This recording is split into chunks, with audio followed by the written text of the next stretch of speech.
Dan Bahlil Lahadalia, jika Indonesia dapat menahan laju impor energi termasuk BBM, maka pertumbuhan ekonomi akan tumbuh signifikan di kisaran 2% hingga 3%.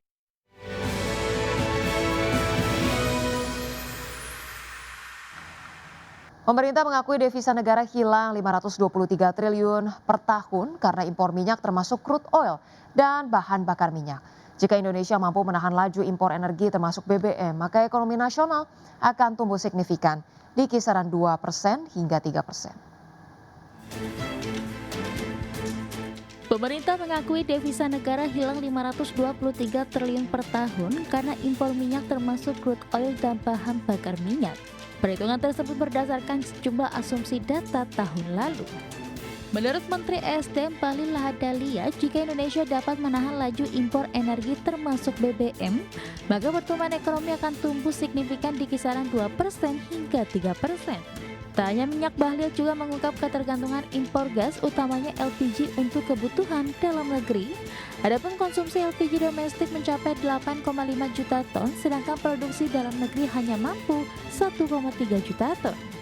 500 triliun rupiah per tahun, devisa kita itu dapat, kalau kita tahan tidak kita impor, itu dapat memberikan kontribusi pertumbuhan ekonomi kita minimal nambah 2-3%. Kalau kita mampu tidak mengimpor BBM kita, maka saya pastikan devisa kita akan tinggal dalam negeri dan itu menjadi alat ungkit untuk bisa kita putar dalam negeri untuk bisa meningkatkan pertumbuhan ekonomi nasional kita.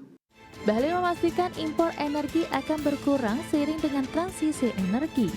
Implementasi B50 tahun depan diyakini akan mengurangi impor solar serta kebijakan campuran etanol 10% dengan BBM pada 2027 mendatang. Dari Jakarta, Tim Liputan IDX Channel. Selanjutnya pemirsa, Badan Pemeriksa Keuangan menemukan penyaluran LPG 3 kg masih belum tepat sasaran sepanjang 2024. Akibatnya dana subsidi sebesar 33,84 triliun rupiah diduga bocor dan dinikmati masyarakat yang mampu. Badan Pemeriksa Keuangan menemukan penyaluran LPG 3 kg masih belum tepat sasaran. Hal ini membuat dana subsidi sebesar 33,84 triliun bocor dan dinikmati masyarakat mampu. Temuan tersebut termaktub dalam ikhtisar hasil pemeriksaan semester atau IHPS 1 2025. Dalam laporan tersebut, BPK menyebut PT Pertamina Patraniaga belum menetapkan kriteria konsumen pengguna gas subsidi. Akibatnya pengendalian dan pengawasan atas penyaluran LPG 3 kg belum dapat dilakukan secara optimal. Berdasarkan hasil pemeriksaan, selama tahun 2024 terdapat penyaluran LPG tabung 3 kg kepada masyarakat non-data terpadu kesejahteraan sosial atau DTKS sebanyak 1,11 miliar tabung atau 3,32 miliar kilogram dengan nilai subsidi sebesar 33,84 triliun rupiah.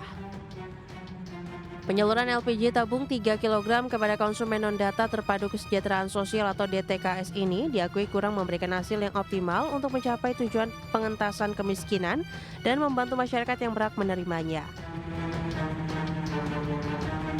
BPK meminta para pemangku kepentingan harus segera menetapkan kebijakan yang menjamin pengendalian dan ketetapan sasaran penyaluran LPG 3 kg melalui penggunaan basis data kependudukan yang dapat memenuhi kriteria penerima subsidi. Dari Jakarta, Tim Liputan IDX Channel. Pemirsa, Menteri Keuangan Purbaya Yudi Sadewa memastikan pungutan bea keluar batubara akan segera diberlakukan mulai 2026. Nantinya tarif bea keluar yang akan ditetapkan pemerintah berada pada kisaran 1 hingga 5%. Purbaya menegaskan kebijakan normalisasi ketentuan perpajakan batubara ini bertujuan untuk menciptakan kesetaraan. Pasalnya selama ini terjadi ketidakadilan fiskal di mana kelompok usaha batubara yang meraup keuntungan besar justru menikmati fasilitas yang membebani APBN. Salah satunya fasilitas restitusi. Purbaya menekankan dengan kebijakan pungutan bea keluar batubara, pemerintah bisa menambah penerimaan sebesar 20 triliun rupiah setiap tahunnya.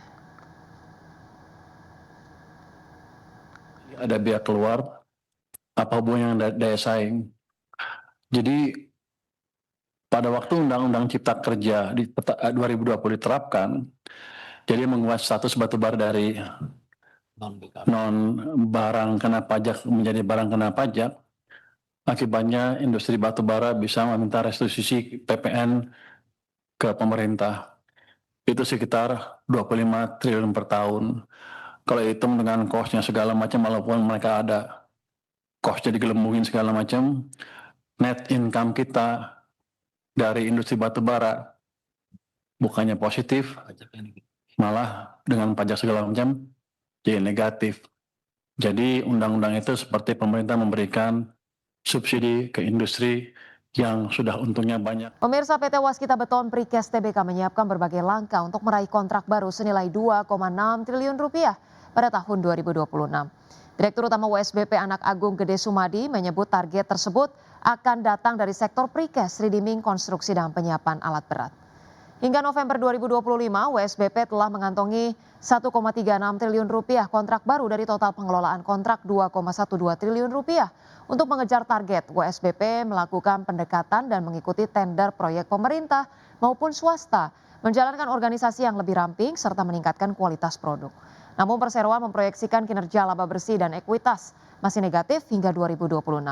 Pada akhir September 2025, WSBP mencatatkan rugi bersih 324,21 miliar rupiah, meskipun mengalami perbaikan dibandingkan periode yang sama di tahun lalu.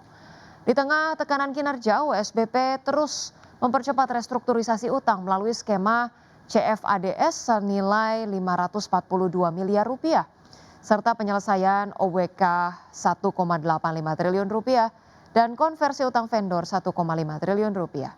Perusahaan juga menyiapkan strategi jangka panjang di tahun 2026 hingga 2030 yang menekankan peningkatan kemenangan tender, efisiensi operasional, digitalisasi, serta optimalisasi aset untuk memperkuat fundamental keuangan.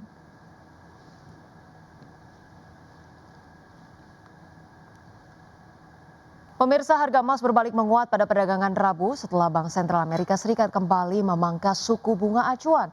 Namun ketidakpastian mengenai arah kebijakan moneter tahun depan masih membayangi pasar. Harga emas spot naik 0,7% menjadi 4.236 dolar Amerika per ons. Sedangkan harga emas berjangka Amerika Serikat untuk kontrak pengiriman Februari ditutup turun 0,3% menjadi 4.224 dolar per ons. Adapun sebelumnya The Fed memutuskan untuk memangkas suku bunga acuan dalam pemungutan suara yang kembali terpecah, namun memberikan sinyal kemungkinan jeda pada pemotongan selanjutnya. Pejabat Bank Sentral menilai perlunya sinyal yang lebih jelas mengenai arah pasar tenaga kerja dan inflasi sebelum melanjutkan langkah pelonggaran lanjutan. Pemirsa, emiten properti di Indonesia Paradise Property Tbk menargetkan pendapatan sebesar 1,5 triliun rupiah pada akhir 2025. Selama 9 bulan pertama tahun ini, Perseroa membukukan pendapatan neto 1,31 triliun rupiah atau tumbuh 49,7% secara year on year. Dari sisi bottom line, per akhir September 2025, Perseroa membukukan laba bersih senilai 393,8 miliar rupiah atau melonjak 39,8% secara year on year. Adapun pada tahun ini Perseroa menargetkan akan merampungkan 2 proyek, yaitu Antasari Place dan 23 Pascal Bandung. Kedua proyek ini dapat menjaga recurring income atau pendapatan berulang perusahaan. Dengan begitu target pertumbuhan pendapatan 10 hingga 20% tahun ini bisa dicapai. Sementara itu untuk tahun depan manajemen mengakui 2026 akan menjadi tahun yang menantang untuk meraup pundi-pundi laba bersih.